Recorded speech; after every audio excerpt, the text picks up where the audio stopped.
Vous êtes-vous déjà réveillé à 3 heures du matin et avez senti un mauvais pressentiment, comme si quelque chose en rapport avec le monde spirituel se produisait près de vous?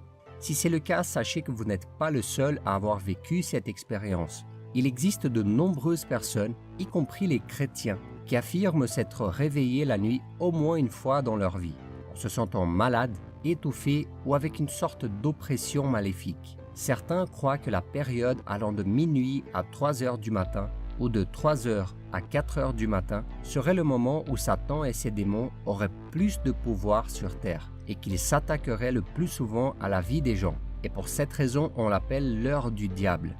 Cette histoire est si forte dans le monde entier que de nombreux films d'horreur mettent un point d'honneur à montrer les horloges à 3 heures du matin pendant une scène effrayante. Mais y a-t-il une part de vérité dans cette histoire? L'ennemi préfère-t-il vraiment agir la nuit? Est-ce pour cela que beaucoup de gens se réveillent à 3 heures du matin?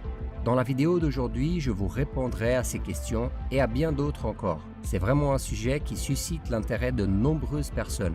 À la fin de cette vidéo, racontez-nous si vous avez déjà eu une expérience comme celle-ci pendant la nuit. Mais avant de commencer, cliquez sur le bouton like et abonnez-vous maintenant si vous vous identifiez au contenu de la chaîne. Faites ça plutôt maintenant pour ne pas oublier à la fin et soyez certain que cela nous motive énormément à vous amener plus de vidéos comme celle-ci.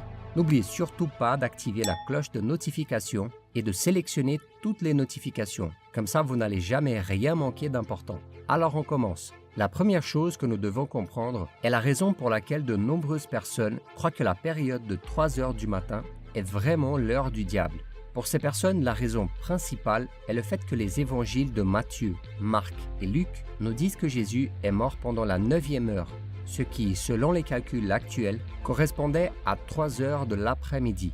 Voyons ce qui est écrit. À midi, il y eut des ténèbres sur tout le pays, jusqu'à 3 heures de l'après-midi.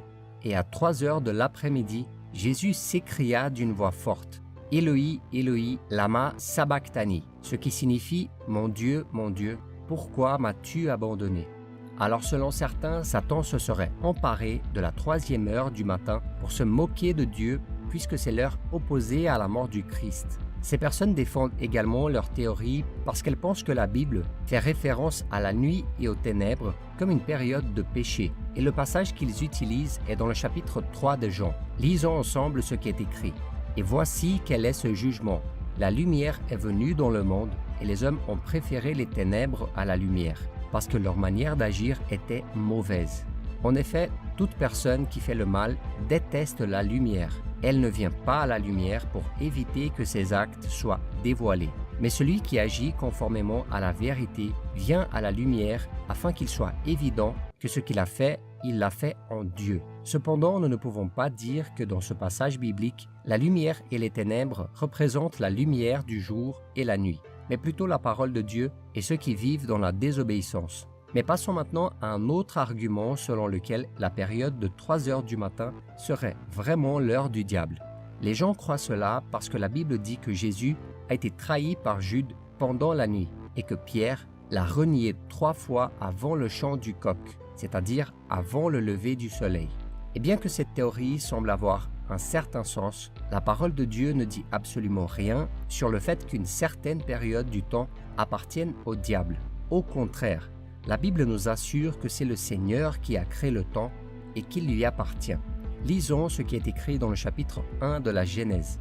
Dieu dit qu'il y ait des luminaires dans l'étendue du ciel pour séparer le jour et la nuit. Ils serviront de signes pour marquer les époques, les jours et les années, ainsi que de luminaires dans l'étendue du ciel pour éclairer la terre. Cela se passera ainsi. Dieu fit les 2 grands luminaires, le plus grand pour présider au jour et le plus petit pour présider à la nuit. Il fit aussi les étoiles.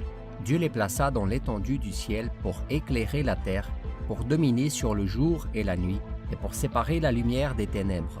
Dieu vit que c'était bon. Et il y a encore une autre chose. La Bible dit que le diable rôde comme un lion rugissant, cherchant qui dévorer. En d'autres termes, l'ennemi n'a pas de moment spécifique pour agir.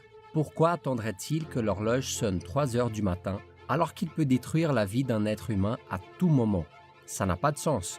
Mais vous vous demandez peut-être, alors si l'heure du diable n'existe pas, pourquoi de nombreuses personnes disent qu'elles se réveillent toujours pendant la nuit et se sentent oppressées ou ressentent encore le besoin de prier. Et la réponse est simple. Si nous sommes en période de repos, le monde spirituel est toujours actif et il se peut que le Saint-Esprit nous réveille pour prier.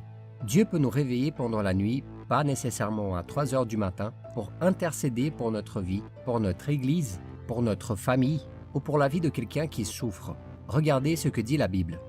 Lève-toi, crie ta détresse dans la nuit au début de tes insomnies. Déverse ton cœur comme l'eau devant le Seigneur.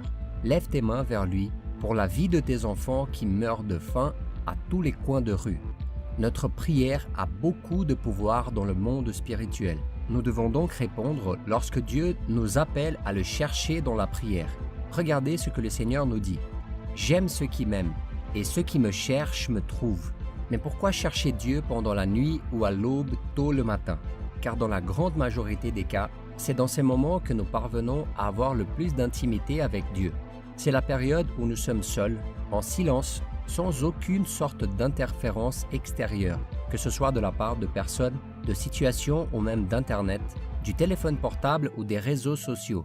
Il se peut que Dieu nous réveille pendant la nuit pour prier, car il sait que pendant la journée, nous serons tellement occupés par nos tâches que nous ne pourrons pas nous concentrer sur la prière. Et la Bible nous montre de nombreux passages où Jésus priait pendant la nuit et au petit matin. De plus, la prière pendant la nuit est un signe que nous dépendons de Dieu. C'est le moment où les gens dorment, et donc celui qui a fait l'effort de prier à ce moment montre qu'il a faim et soif de Dieu, et on le récompense pour cela. Certains peuvent encore se demander, mais pourquoi les personnes liées à la sorcellerie et à la magie noire préfèrent faire leurs travaux et leurs sorts à ces moments-là? Il y a 2 raisons, mes frères. La première est que les gens sont généralement endormis et donc plus sensibles aux attaques des mauvais esprits. La deuxième raison est que tout comme nous utilisons les premières heures du matin pour chercher l'intimité avec Dieu, ces personnes utilisent ces moments pour se rapprocher de leurs entités maléfiques. Ne croyez donc pas et n'ayez pas peur lorsque quelqu'un dit qu'à 3 heures du matin ou toute autre heure de l'aube est l'heure de Satan et de ses démons. Le diable ne possède rien. Toutes les heures du jour et de la nuit appartiennent au Seigneur. Donc si le Saint-Esprit vous réveille la nuit pour prier, faites comme Jésus. Trouvez-vous un endroit isolé et mettez-vous en présence du Seigneur. Demandez que le sang de Jésus protège votre vie, votre famille et les personnes qui traversent des difficultés. Profitez également de l'occasion pour louer et remercier Dieu pour votre salut, pour les bénédictions et les délivrances qu'il vous accorde jour après jour. Et rappelez-vous, quelle que soit l'heure du jour ou de la nuit, Dieu est toujours plus puissant que le diable et il détruira toutes les ténèbres qui peuvent s'abattre sur votre vie. Amen. Racontez-nous dans les commentaires si vous avez déjà eu une expérience comme celle-ci pendant la nuit. Si vous avez aimé ce message, partagez-le avec vos amis et abonnez-vous à la chaîne. Regardez ces autres vidéos que nous avons laissées en recommandation. Je suis sûr qu'elles contiennent des messages importants pour votre vie spirituelle. Que Dieu vous bénisse. Je vous attends dans la prochaine vidéo.